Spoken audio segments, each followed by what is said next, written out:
the bridge going to Lapu-Lapu City. So nakita na niyo in the far left, students, that is the Lapu-Lapu City. So, usabi, nga nagitawag mo na siyang CCLEX, Cebu Cordova Link Expressway, because this bridge is connected to Cordova. And then,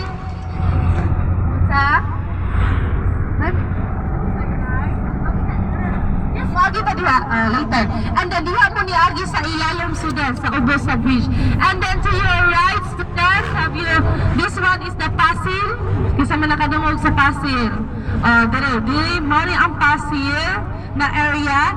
And then kana iyong far right, that is the Pasil Market. So diha mo makapalit o baratong isda na gikan mula sa dagat. And did you know, students, diha gikan ang tuslog-buwa. Kisay nakakuha ng tuslog-buwa. So tuslog-buwa is utok siya sa baboy and then gi-mix with oil and soy sauce or